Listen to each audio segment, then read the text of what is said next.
Welcome back to the channel. In today's video, we are going over the BAFTA nominations.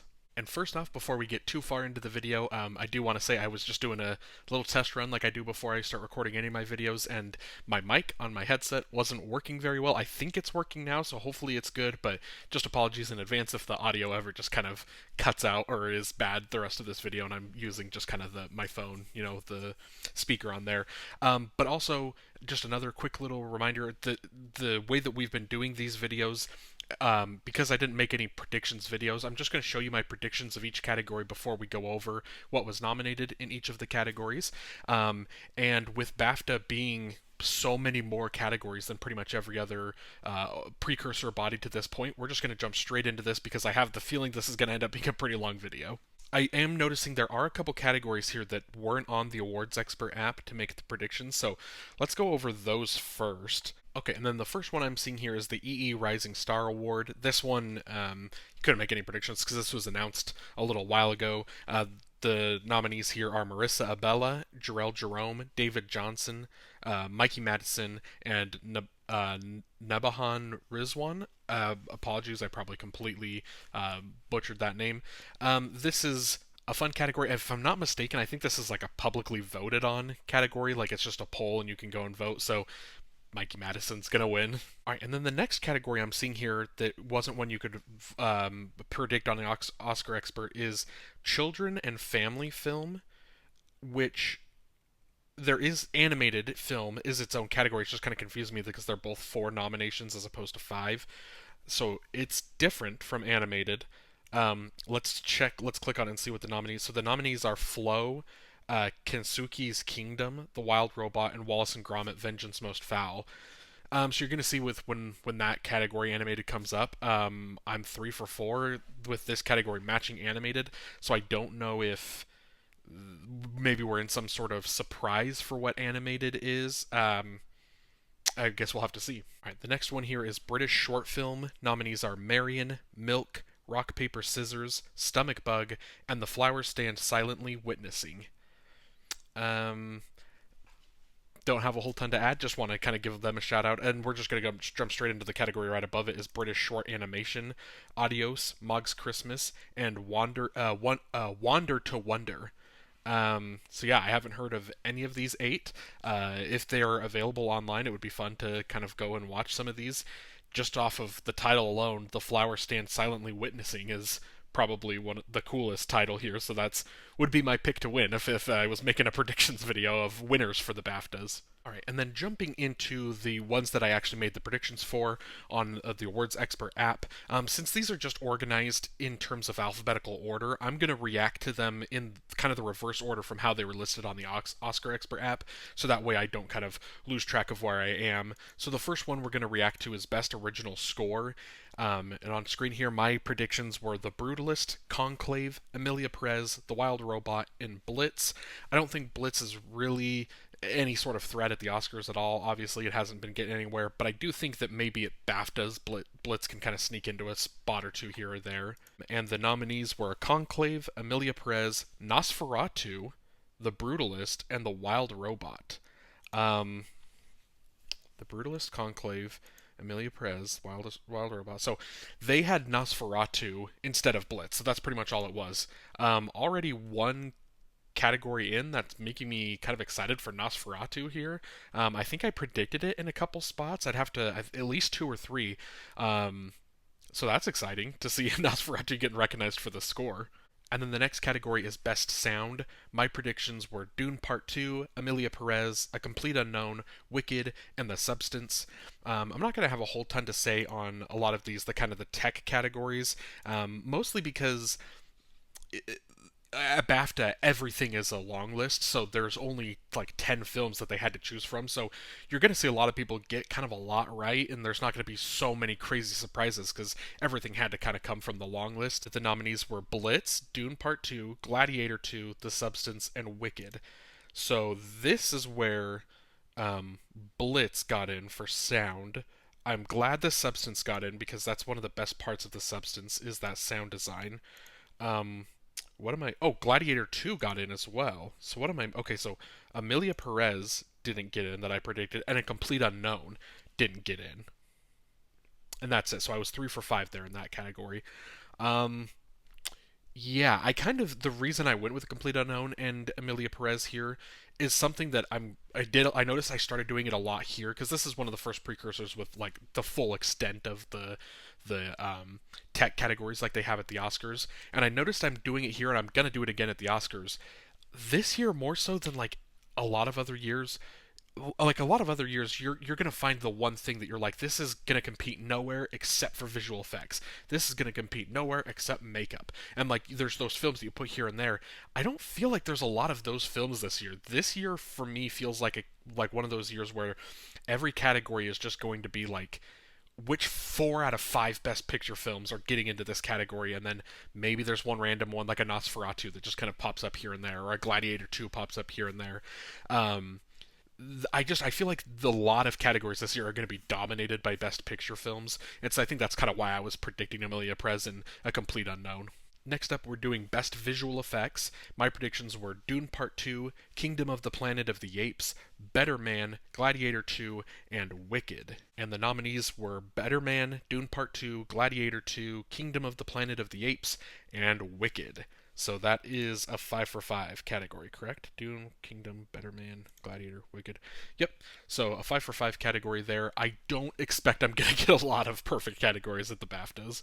Next up is Best Makeup and Hairstyling. I went for The Substance, Nosferatu, Dune Part 2, Wicked, and The Apprentice, which I think The Apprentice is one of those films that I think the BAFTAs are going to like The Apprentice a whole lot more than the rest of the precursors and maybe even the Oscars will. And the nominees were Dune Part 2, Amelia Perez, Nosferatu, The Substance, and Wicked. Um, so no The Apprentice, and yes to Dune Part 2. So maybe I misspoke a second ago about the BAFTAs liking The Apprentice. Um, that felt like that if you were going to nominate The Apprentice in a couple categories, like this feels like one of those easy ones to put it in. Dune Part 2, though, it's already gotten a couple mentions, and so. And I mean, that's what like Dune Part 2 has been kind of relegated to so far is just kind of the crafts movie, the movie that's just coming in the tech categories. So we are probably going to see it a whole lot here, but the fact that it's kind of getting everything so far is making me wonder if Dune Part 2 maybe has a shot at kind of some of the above the line nominations where it's been kind of getting shut out in a lot of other places. So I guess we'll see in a little bit here. And then next up is Best Costume Design. My predictions were Wicked, Dune Part 2, Gladiator 2, Conclave, and Blitz. This is one of those where I went back and forth multiple times between Blitz and Nosferatu. Um, but I felt like Blitz was maybe kind of more of the like it was going to get a little bit more love at the BAFTAs as opposed to a Nosferatu. But I guess we're about to find out. And costume design is A Complete Unknown, Blitz, Conclave, Nosferatu did get in, and Wicked. So I whoa, what did okay? So I got Conclave. I guess I still got Blitz and I got Wicked. Okay, so I got 3 out of 5. It just Dune Part 2 and Gladiator 2 being the ones I missed, and instead you put in Nosferatu and you put in Complete Unknown. Um, so that's interesting. I was just giving Dune Part 2 a lot of praise for kind of sneaking into a couple spots, and then it didn't get costume design, which I guess I can see maybe it's not one that you would nominate, but it just, for me, Dune Part 2 feels like the movie that is just going to get just about every tech at the Oscars still, but who knows? Maybe at this point, maybe Dune Part 2 really is kind of falling off that far. And then next up is Best Production Design. My predictions were Wicked, Dune Part 2, The Brutalist, Conclave, and Blitz. And I'm now realizing that I think I picked Blitz in a lot more categories than I initially thought I did. And then the nominees were Conclave, Dune Part 2, Nosferatu, The Brutalist, and Wicked. So Nosferatu, this is another spot I wasn't predicting it. That is getting. I should have looked up how many long list mentions the Nosferatu even had, because it feels like it's kind of getting everything so far, at least in all the categories it was eligible. So Nosferatu in. What did it? So it took out Conclave. No, Conclave's in. It took out the Brutalist is what missed. No, the Brutalist is here. I'm going crazy flipping back and forth between these two tabs. What missed? Oh, it's Blitz. I'm going. I was going crazy. I was like, for some reason, I could have sworn I read Blitz, and so I was like looking at all the other contenders and couldn't figure out what I was missing.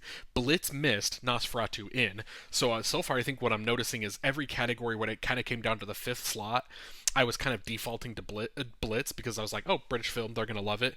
The answer apparently should have been I should have been defaulting to Nosferatu because that is seems like it's getting in everywhere so far. Next up, we're looking at best editing. My predictions were Dune Part 2, Emilia Perez, Conclave, The Substance, and Anora.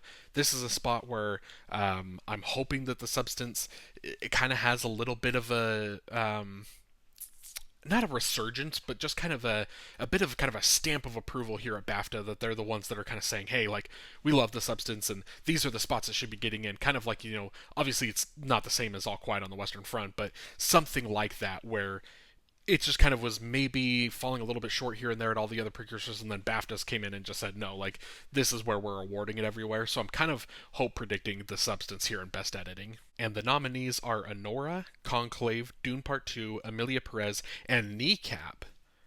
Okay. I think that is a sign for what's about to come for Kneecap in a lot of the above the line categories. But I was 4 for 4 then. Um, yeah, I was 4 for 4. Just I put The Substance in over Kneecap. Kneecap, I'll admit, is another one of those films that I haven't seen, and I also don't really know a whole ton about Kneecap. So that's one I need to make sure I put down on my list. I've got a list of 6, 7, 8 films at this point of potential Oscar players that I still need to get to. So I'm gonna add that to that list of making sure I find Kneecap and give it a shot. Next category is Best Cinematography. My predictions were The Brutalist, Dune Part 2, Conclave, Emilia Perez, and Nosferatu. And the nominees are Conclave, Dune Part 2, Emilia Perez, Nosferatu, and The Brutalist. So that is another 5 for 5 category. And that is gotta be. Is that 4 nominations already for Nosferatu? That might be 5? It's either 4 or 5, I think. I really needed to. I should have looked up. I should have like kept track of how many long list mentions Nosferatu had because I can't imagine it had more than what it's already like been nominated for. So it has to be batting like 100%, getting in everywhere. It's almost making me wonder if Nosferatu, because I know it wasn't long listed at any of like really the above the line categories here at BAFTA. So at some point the Nosferatu mentions are going to stop. But it's already kind of making my brain kind of spin a little bit about the Oscars if this is a film that I guess I don't know because Dune Part 2 is already kind of the tech player, the craft movie that's going to get into Best Picture solely on the strength of getting all of those nominations. I wonder if this is a year where we're going to get 2 of those. And can we have 2 films that are kind of just sweeping up a bunch of techs and then they sneak in? I guess we'll have to see. I don't think I'm that close to predicting Nosferatu for Best Picture, but it's definitely it's pushing into its way as being one of like the 3 to 4 alternatives for what we're currently all kind of predicting for the Best Picture, the top 10. So gonna be interesting, I guess, to keep seeing if I'm just forgetting if Nosferatu has any more long list mentions coming up here at BAFTA. And then now we have the Best Animated Film category. So my predictions were Flow, The Wild Robot, Wallace and Gromit, Vengeance Most Foul, and Inside Out 2. And this is one where I guess we saw the best of the family, children's and family, where again everything but Inside Out 2 that got swapped out for something else. So I guess we're gonna see how much overlap there is between the children's and family film and animated film. The nominees for animated film were Flow, Inside Out 2, Wild Robot, Wallace and Gromit, Vengeance Most Foul. So that's a 4 for 4 category. Yeah, I guess I don't. I would be curious because I didn't know there was a children's and family film. I didn't know that was its own category. I would be curious to go back and look and see in previous years is that not just like almost a 100% overlap? Are there years? Because I guess children and families film maybe that more so is trying to like award like the live action children's movies, and this just happens to be a year where there just wasn't really any that were worth shouting out and giving a nomination to. That's interesting. I'd have to go back and kind of look and see maybe if that's the case. If usually the children and the family film is supposed to be kind of the live action ones, and this year they kind of just got defaulted to just copying the animated category. Interesting. I'll have to look into that and do a little bit more research on that. And then we have Best Documentary. My predictions were No Other Land, Daughters, Black Box Diaries, The Remarkable Life of Ibelin, and Elton John Never Too Late. This is a category that admittedly I am very bad at watching, like the documentary films. It's not that I don't like documentaries. Whenever I'm watching one, I do like it. It's just I don't necessarily seek out watching documentaries, so I'm not familiar with this category at all. And it's usually around Oscar time is when I kind of start getting in and watching some of these documentaries. So I don't have a whole ton to kind of say based off of whatever is nominated here. The nominees are Black Box Diaries, Daughters, No Other Land, Superman: The Christopher Reeve Story, and Will and Harper. Okay, so I have seen Will and Harper. I just didn't know. Maybe, hopefully, Will and Harper is a movie that is kind of like getting some momentum for the Oscar because I did love Will and Harper. I will say I was close between. I was debating between Superman, the Christopher Reeve story, and the Elton John documentary. I was kind of debating between the two, and then I kind of just defaulted to Elton John because British. Which I'm starting to notice that this year. I mean, there's some years at the BAFTAs where that is probably the safe bet to just default to the British thing if you have between two options. But I'm kind of noticing this year that maybe isn't necessarily the case to not just default to whatever you're mostly associating with if it is a British film or if it's Elton John where it's just such a big staple in kind of British culture. Obviously, I mean American culture as well. I love Elton John, but yeah, I'm noticing that isn't necessarily a direct correlation this year. So I feel like I'm going to lose a lot more of my predictions, kind of making that same mistake. And then next up is Best Non-English Language Film. Now this is a category that again I haven't seen. I've seen a couple of these. I haven't seen a whole lot of the international films from this year. But even without seeing a bunch of these, I felt like this was a pretty easy 5 for 5 category. Like I'll be shocked if I got any of these wrong. But my predictions were Amelia Perez, All We Imagine Is Light, Kneecap, I'm Still Here, and The Seed of the Sacred Fig. And the nominees were All We Imagine Is Light, Amelia Perez, I'm Still Here, Kneecap, and The Seed of the Sacred Fig. Yeah, so this is one of those that it's like this particular category. I was looking at the 5 that I predicted, and then everything else that was on the long list mentioned, and it was just you could tell there was such a disparity between like these 5 that are getting the press and the attention and the rave reviews and everyone loving them versus the other 5 that I wasn't super familiar with. So yeah, this was a pretty easy category, I feel like. And then we've got Best British Debut. This is another category I wasn't super familiar with, but my predictions were Kneecap, Monkey Man, Bring Them Down, Santosh, and The Teacher. All right, and then the nominees were Horde, Kneecap, Monkey Man, Santosh, and Sister Midnight. Sister Midnight, I want to say on the Awards Expert app was like fourth or fifth. It was like if you would have just gone top 5, you would have gotten that. I was trying to be like I didn't want to go top 5, especially if it's a category I don't really know and I don't have any reason for just going top 5. I like to kind of have fun and make some crazy predictions. I'll say here at the Oscars I will be boring because the Oscars is where I actually kind of care to try and get the best score I can. But the rest of these precursors, it's just kind of fun to just get these to put out some nominees. So I ended up kind of stepping over Sister Midnight, and that's where I went for The Teacher, which was pretty low on the list. But I thought maybe something crazy would happen. Horde, I don't remember where that was. Bring Them Down, I want to say was like third, so that's why I kept that one in. But Horde apparently was the one I should have reached for and brought up. I will say that of this category, I have seen Monkey Man, and I loved Monkey Man. I'm due for I want to rewatch that because that was like I want to say toward the beginning of 2024 when Monkey Man came out, but that was great. This obviously is going to be Kneecap that ends up winning this category. And then we have Best British Film. And this is kind of like the best picture at the BAFTAs, where this is the category that has 10 nominees.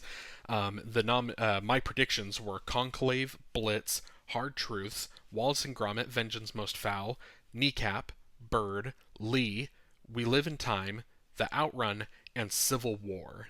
All right, and the nominees. So we've got Bird, Blitz, Conclave, Gladiator 2, Hard Truths, Kneecap, Lee, Love Lies Bleeding, The Outrun, and Wallace and Gromit: Vengeance Most Foul. So I think I'll have to double check real quick. I think the only thing is I didn't predict Love Lies Bleeding, and I predicted We Live in Time. Wait, no, because okay, so there's a second one I'm missing too. What? else got in here that I didn't predict? Oh, I didn't predict Gladiator 2. Interesting. Why didn't I predict Gladiator 2? I predicted Civil War over Gladiator 2. The only thing I can think of, again, you can see the timestamps on the pictures on my awards expert app. I made all these predictions late last night, right before I went to bed. Um, I must have just in my head have been going through because there was a lot of categories where Gladiator was like a top five contender in, and I kind of was skipping over Gladiator every time it came up because I was just it hasn't been getting anything, so I was just like I've just been kind of ignoring it and pushing it to the side. Um, so I must have done that here, which is obviously a mistake for best British film. Like I should have with 10 it was going to get in a group of 10. I can't believe I didn't put in Gladiator 2 and instead went with Civil. Well, I mean, I would have kicked something else out for Gladiator 2. um, but yeah, those were my two misses: Gladiator 2 and Love Lies Bleeding. Next up is Best Casting, and I went with Conclave, Emilia Perez, Honora, The Brutalist, and The Apprentice. Now, here is an interesting situation because I think back to you think of like some of the winners in this category, often that like Joker.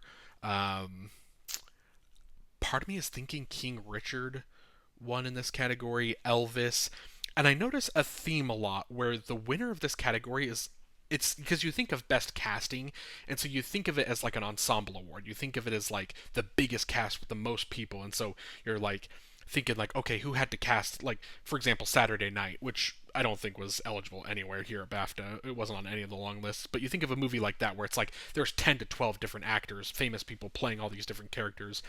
But I notice, I think especially at the BAFTA and a couple other places, best casting isn't necessarily awarded as like an ensemble thing. It's awarded as did you cast the right person for like, and it's usually like the direct correlation of like the best actor winner.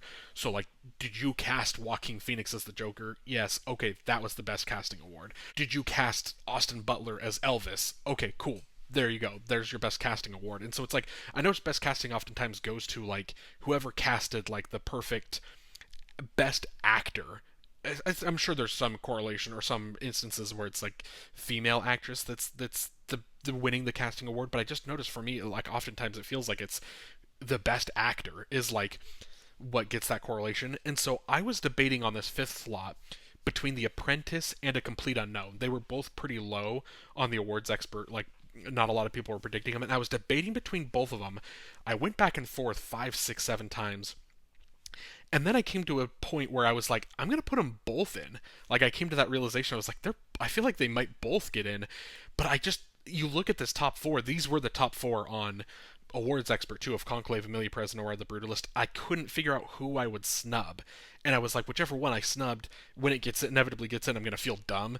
And so I ended up just kind of chickening out and going with these four plus The Apprentice. So I guess we're about to find out if I'm gonna regret that. All right, and then the nominees immediately: A Complete Unknown, Honora, Conclave, Kneecap, and The Apprentice. Okay, so I was right on my hunch of I should have put in both A Complete Unknown and The Apprentice, and apparently I should have put in Kneecap, which I didn't give any consideration to. Kneecap is like sweeping some of these. Like it is getting so many nominations. I'll have to see if I can find the final nomination tally after this. Um, so hold up. So Amelia Perez missed, and Honora. No, Honora got in. Honora and Conclave. It's the Brutalist. So the Brutalist, and Amelia Perez. So I was like, oh, I don't know which one I would snub to get A Complete Unknown in, and it's two of them missed for Kneecap. So that is wow. So even like I had this wild. I was like, oh, I'm gonna be so smart when I say I'm getting two of these, and then it was three kind of because I wonder where Kneecap was. Maybe it was fifth in the odds because, like I said, A Complete Unknown and The Apprentice were both pretty low on awards expert. So yeah, maybe Kneecap was up there, but this seems like it's kind of like three surprises in this category. And then we've got Best Adapted Screenplay, and my predictions were Conclave, Emilia Perez, Nickel Boys, A Complete Unknown, Dune Part 2, and if I'm not mistaken, I think this is the only long list mention that Nickel Boys even got. And so I felt like it just kind of, in order to have any sort of if you want it to be a player at the Oscars, like it needs to get at least get nominated in like the one category it's eligible here. And then Dune Part Two was another one I was trying to like find something else that I would put in over it, but it's just one of those that, looking at this category, I guess I'm not 100% positive off the top of my head if Kneecap is adapted or not. If it is, I would put that in over Dune Part 2 right now. But I ultimately just, there wasn't anything that stood out to me as like, had to get in over Dune Part 2 in terms of that long list. All right, and then the nominees were A Complete Unknown, Conclave, Emilia Perez, Nickel Boys, and Sing Sing. Okay. So all I missed was Sing Sing in over Dune Part 2. So I was right about Dune Part 2. I should have gone with Sing Sing, but I just, for some reason, I kind of just had this sneaking suspicion that Sing Sing wasn't really going to be a player at BAFTAs at all. Um, so that is exciting. Hopefully, again, I haven't seen Sing Sing. Every time I do one of these videos, I have to stop and like really slow down saying "seen Sing Sing" every time I say it. I haven't seen it yet, but I've heard great things, and I'm so excited to see it that I'm hopeful. I'm still like, it's one of those I'm still rooting for, even though I haven't had the chance to see it yet. Hopefully, that's a sign for good things to come for Sing Sing, and it's the last couple categories we've got here. And then we've got Best Original Screenplay. I went with Anora, The Brutalist, The Substance, A Real Pain, and All We Imagine Is Light. This is another one of those categories where I feel like this is kind of maybe 5 for 5, but like I just said, Kneecap didn't show up in Best Adapted, so it must be an original screenplay, and now I'm scared that it's going to take over something here in original. And the nominees are A Real Pain, Anora, Kneecap, The Brutalist, and The Substance. So Kneecap in, and All We Imagine Is Light missed. So I think All We Imagine Is Light is the movie that I was kind of trying to like, because you're gonna see in a couple categories. I predicted it for one of the big categories, and so I think in my head I was like, if I'm predicting it here, I want to make sure it's getting spread every a little bit here and there. I'll have to look and see what after this is over, and see what the nomination, the total tally was for All We Imagine Is Light, because it's only shown up I think in one or two places so far. Kneecap has been the international film that I should have, instead of All We Imagine Is Light, that's the one I should have been kind of putting here and there, because Kneecap's getting a lot of mentions and a lot of love here at BAFTA. And now we're to the kind of the top six: the acting, directing, and picture.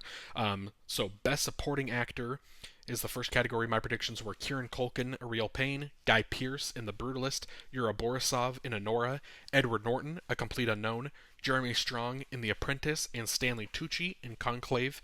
This is one of those where I think the top four are locks.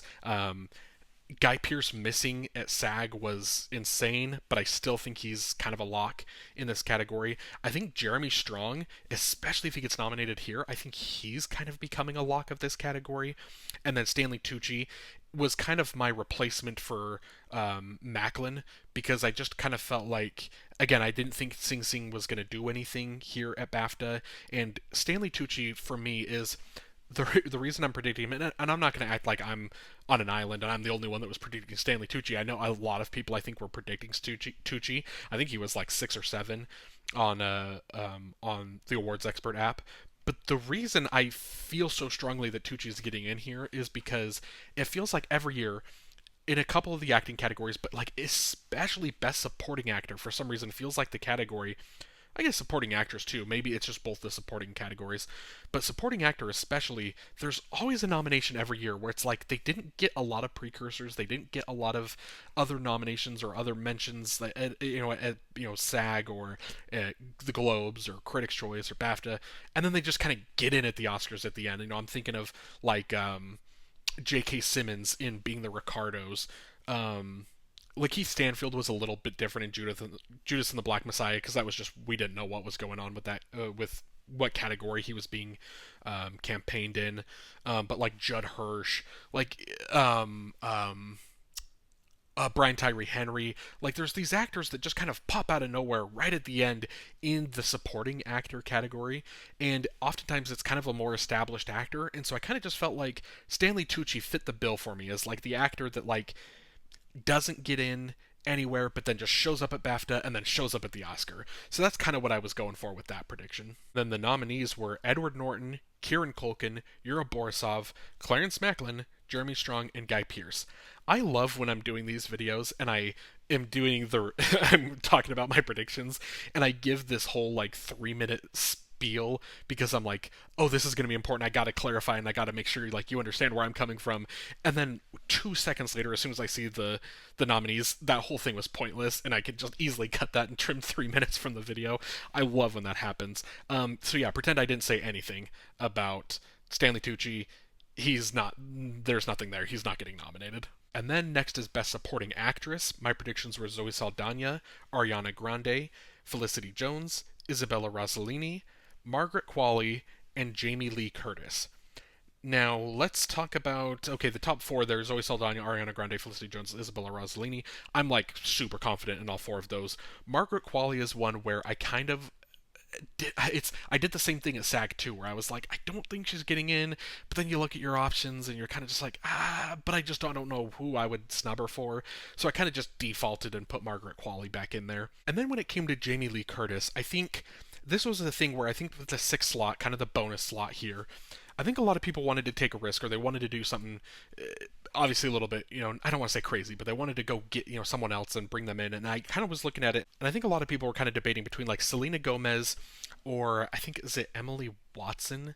Is that her name? And I can't remember her name, but the supporting actress in Hard Truths. I think those were kind of the three that a lot of people were debating between. I was looking at it, and I was like, I want to do something crazy. I want to do something bold. And I was like, I know a lot of people are picking Selena Gomez. I'm gonna predict Adriana Paz, the other supporting actress from Amelia Perez that hasn't gotten anything so far, and that was what I initially did. I initially put her in, and then I looked at the list a second time, saw Jamie Lee Curtis, and was like, yeah, she's getting in. I just kind of had this like, kind of this I don't know what the word I'm looking for is, this realization or this like acceptance. I saw the name and I was like, yeah, I see it. She's gonna get SAG. She's gonna get BAFTA. She's gonna get the Oscar. I kind of just all of a sudden it just clicked in my brain, and I was like, I feel like that's what's happening with Jamie Lee Curtis. So last second I did kind of grabbed her. I think she was like eighth or ninth on the awards expert in terms of best odds. So kind of grabbed her and put her in. The nominees are Isabella Rossellini, Selena Gomez, Zoe Saldana, Felicity Jones, Jamie Lee Curtis, and Ariana Grande. I totally just blew. I just was reading those so fast I went straight, kind of didn't even like get to react to Selena Gomez because I was so just kind of like looking for Jamie Lee Curtis. So Jamie Lee Curtis and Selena Gomez. Okay, so it is Margaret Qualley. So I was right on that gut prediction of didn't think she was gonna miss. I should have gone with the gut and put Selena Gomez in. Well, I mean, I guess I should say I should have gone with everyone else's gut because my gut was telling me Jamie Lee Curtis, so I got that right. I didn't because I don't know. There's something about Margaret Qualley that when I saw The Substance, again, when I first saw The Substance, I wasn't even thinking of it as an awards player at all, and so everything that it has been getting is really nice. It's really fun. Um, but yeah, I didn't see Margaret Qualley as being a piece that was coming along with it, and even when she was still kind of getting all these nominations, I kept kind of thinking she was the vulnerable one, that something was going to happen. So yeah, I mean, going into the Oscar, I'm 100% predicting Jamie Lee Curtis over Margaret Qualley at this point. It's easy flip for me to just get that switch. So, but that's crazy now that I think about it, because Jamie Lee Curtis, so she did get nominated here. If I'm not mistaken, Pamela Anderson wasn't even longlisted here. So that's interesting. I wonder the kind of the swing for Jamie Lee Curtis or the Last Showgirl in general, is that going to be enough to also kind of carry, because we're not going to be able to, when we're making our best actress predictions at the Oscars, we can't hold BAFTA necessarily. I mean, I guess you can because she didn't even get longlisted, but it's hard to say, like, you can't say that Pamela Anderson not making BAFTA was a big deal because we knew it. We knew she wasn't going to, and it feels like this Last Showgirl kind of wave of support has kind of come after the long lists came out. So interesting. I wonder if there's going to be a little bit of debate for Pamela Anderson, I think, coming into the Oscar predictions. And now we've got Best Leading Actor. I went with Adrian Brody, Timothy Chalamet, Ray Fiennes, Daniel Craig, Sebastian Stan in The Apprentice, and Coleman Domingo. So I think this is kind of the top five that everyone's kind of predicting at the Oscars at this point. Daniel Craig was maybe the question mark, but with that SAG nomination, I think he's locked himself in. And then I put the Sebastian Stan, and I put him ahead of Coleman Domingo because I'm like that confident about Sebastian Stan in The Apprentice here at BAFTA. Coleman Domingo, again, the Sing Sing thing, I just felt like it was kind of not happening at BAFTA, but there wasn't a good enough. The only other option would have been Hugh Grant for Heretic, but Hugh Grant in Heretic is kind of the male version um, of Nicole Kidman in Baby Girl, where I kept predicting them so many places and they're never getting in, so I just kept getting burned, and so I was like, I'm done, I'm not predicting it anymore. So I couldn't really put Hugh Grant in, and so I stuck with Coleman Domingo, just kind of hanging on to that sixth slot. And then the nominees are Timothy Chalamet, Ray Fiennes, Hugh Grant, and Coleman Domingo, Sebastian Stan, and Adrian Brody. Wait, oh, it's Daniel Craig. Daniel Craig did miss. This is another one of as soon as I was like, I was so questioning him coming into SAG, and then I was like so confident in BAFTA. How did that get switched? How did he make SAG and then miss BAFTA? Okay, so what does Hugh Grant have now? Hugh Grant has Critics' Choice, Globe, and BAFTA. So he just missed SAG. Sebastian Stan now has a couple. Okay, so man, it's going to be a. So I think we have the four locks. Chalamet, Fiennes, Domingo, Brody. They're locks at the Oscar. There's three or four people fighting for one slot now at this point, because I would, like I just said, I had just locked Craig in as a lock after SAG. Now I'm immediately having to backtrack that. I don't think. I think maybe he's still the front runner, and it might be still who I predict. But yeah, there's a definite three, at least three horse, if not four horse race for that final actor slot that Daniel Craig maybe doesn't have locked up anymore. And then we have leading actress. My predictions were Demi Moore for The Substance, Mikey Madison for Honora, Carla Sofia Gascon for Emilia Perez, Marianne Jean Baptiste for Hard Truths, Kate Winslet in Lee, and Cynthia Erivo for Wicked. Now, Kate Winslet is kind of the name there that looks, maybe, especially the fact that I have her over Cynthia Erivo. Kate Winslet is one of those that it felt kind of the same as Stanley Tucci. It felt inevitable, I think, here at the BAFTA. And this is the spot where I kind of was doing the same thing, where I was like, Kate Winslet's nowhere, she gets BAFTA, and then she gets the Oscar. Like, I had that kind of thought in my head, so that's why I'm predicting her here. Cynthia Erivo, I was another one where I was like close to predicting a snub, but I just looking at it, if Pamela Anderson was in this category, maybe I would have picked Pamela Anderson over Cynthia Erivo. But looking at a lot of the contenders, there just wasn't anyone that I felt great about putting in over Erivo, so that's what I went with. Right, and then the nominees are Mikey Madison, Carla Sofia Gascon, Marianne Jean Baptiste, Saoirse Ronan in The Outrun, Demi Moore, and Cynthia Erivo. So it was just no Kate Winslet, Saoirse Ronan in. So the Ammonite actresses swapped spots there in my predictions. That's great. I love Saoirse Ronan. I thought she was great in The Outrun. I kind of understand why it never really caught on and didn't get the momentum, because it wasn't great. I didn't love it that much as I loved her performance in the movie. So that's great to see her get this nomination here. Yeah, and I'm kind of cool with everything else. Hard Truths is another one of those movies that I haven't had the opportunity to see yet. I'm super excited to see it. Um, what is happening at the Oscar in this category? Um, do we? Because I Mikey Madison, Carlos Sofia Gascon, Demi Moore, and Cynthia Erivo, they've gotten everything, so they're locks. It is it is going to be a bloodbath for that last spot, because Marianne Jean Baptiste makes a lot of sense. I don't think Saoirse Ronan really makes sense. I think she's maybe a one and done here at BAFTA. But like I've been giving Pamela Anderson some mentions. Angelina Jolie was, I guess this is her spot that has kind of opened up, because she is nowhere. She wasn't longlisted here, so she had no shot, but like she's not happening at the Oscar. Fernanda Torres, obviously, I think is maybe a lot of people who they're predicting. I got to be missing some other people that are in this category. Is this? I'm drawing a blank off the top of my head. Is this Anjanou Ellis Taylor? Is she lead? This is going to be a bloodbath. There is like seven people for this one slot at the fifth slot for leading actress at the Oscars. That's going to be exciting to watch. And now coming to the last two, Best Director, I went with Brady Corbet for The Brutalist, Edward Berger for Conclave, Jacques Audiard for Emilia Perez, Sean Baker for Honora, Payal Kapadia for All We Imagine Is Light, and Coralie Farge for The Substance. This is another one of those where I was kind of nervous about Coralie Farge getting snubbed, but then at the end of the day it was either her or Denis Villeneuve, and so I felt more comfortable in Farge. Payal Kapadia is one that I just, coming into these predictions, I felt like that was an inevitable thing that was going to happen, no brainer. Um, I now am almost nervous. I don't think the director of Kneecap was on the on the long list, but because Kneecap just took over the All We Imagine Is Light kind of international claim here, I don't know if Pyle Kapadia makes it. But again, I guess maybe she still does because I don't know what else would have made it.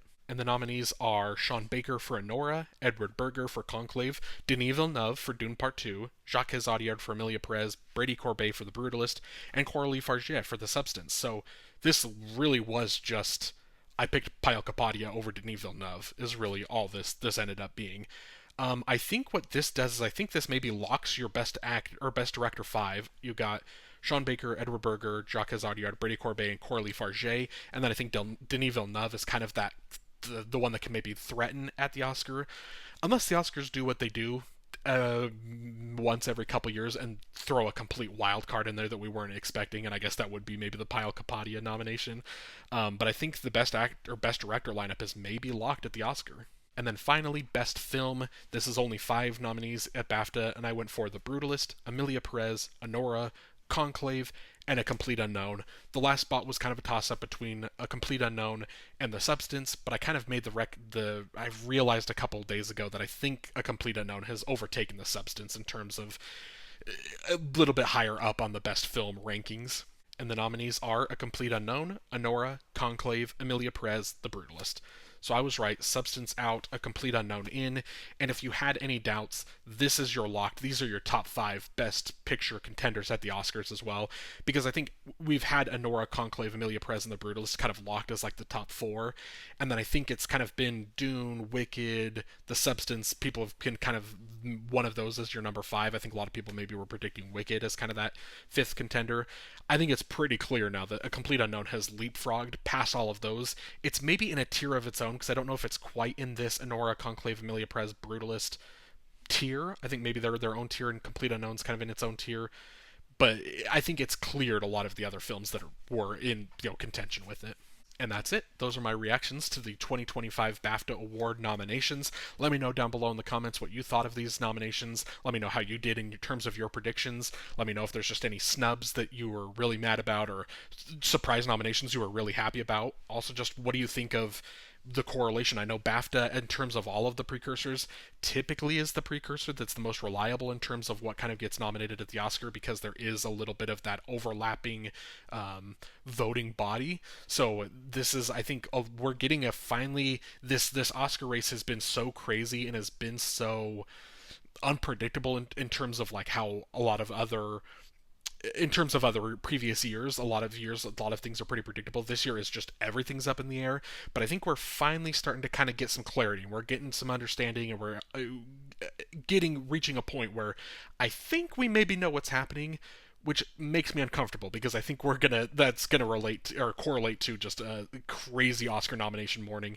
which I think has been delayed again. It was pushed back to the 19th, and I think it's now the 23rd or something. So about a week and a half or a week or so away from those nominations. So hopefully before then, I'm gonna get my prediction video out there in terms of what I am predicting, because I think at this point, we haven't had some of the Critics' Choice or SAG like the award shows, but I think with all of the nominations that have come in now, I think I have a pretty clear image in my head of what I'm predicting in at least most categories. And thank you so much for watching the video. If you'd like to like the video and subscribe to the channel so you don't miss any of my Oscars and precursor related content that I've been putting out on the channel, I would greatly appreciate it, and have a great day.